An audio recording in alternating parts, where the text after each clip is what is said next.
Hi, my name is Jeshi.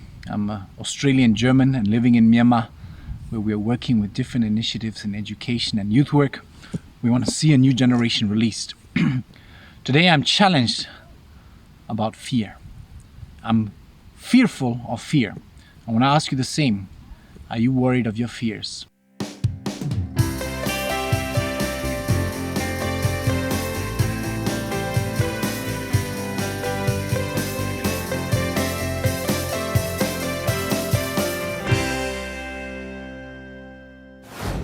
I want to read from Proverbs 29 verse 25.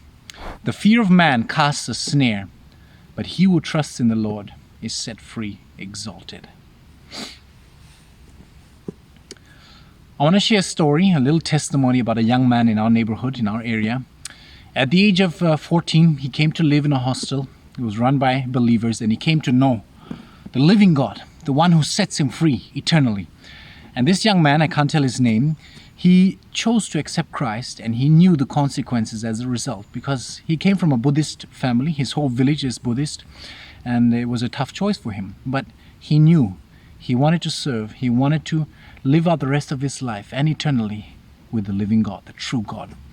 Now it came to be that one day he had to return to his village where he came from, and he faced a very difficult choice. And in this choice was the fear of man and the fear of God.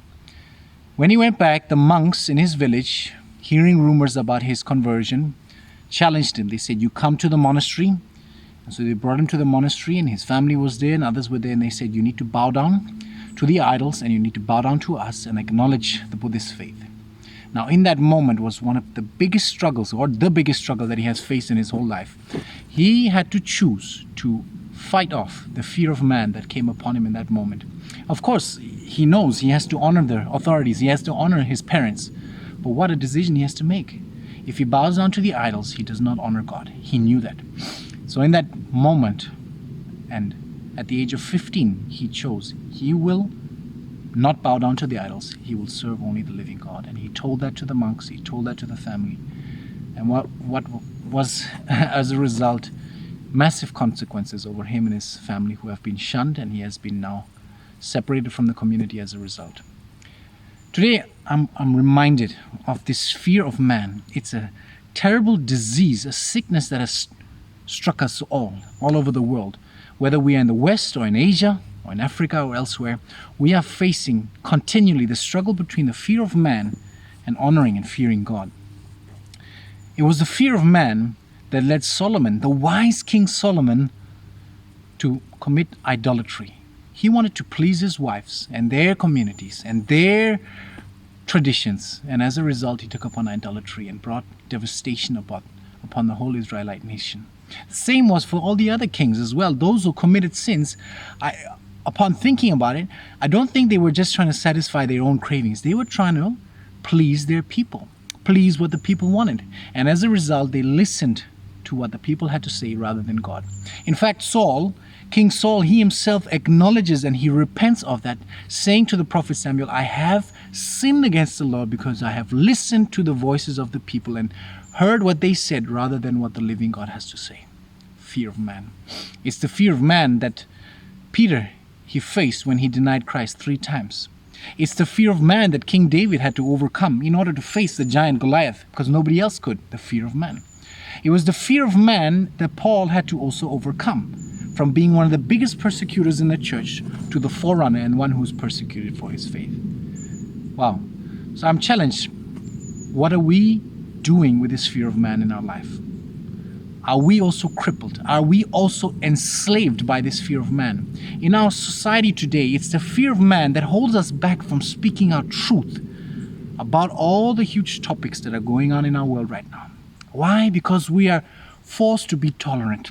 We are forced to be respectful of the other points of view. But in the end, we are dishonoring God.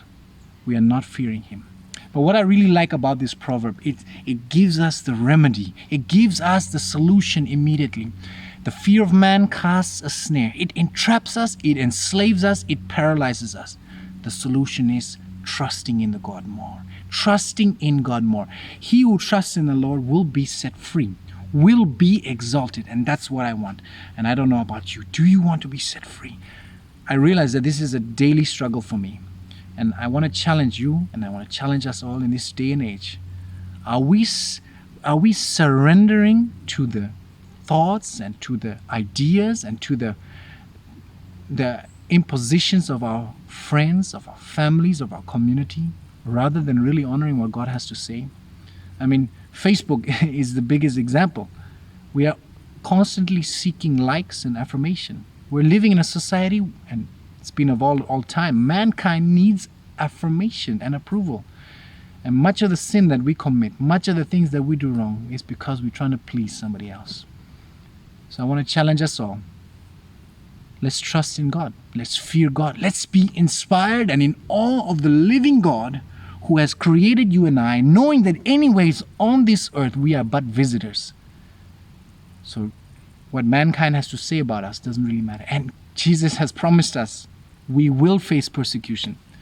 So if you are facing persecution, count it as a blessing, and may it make you even more courageous. And if you're not facing persecution, maybe is there a reason? Is it because you're fearful of man and not really being open to what God wants to use you for? Thank you.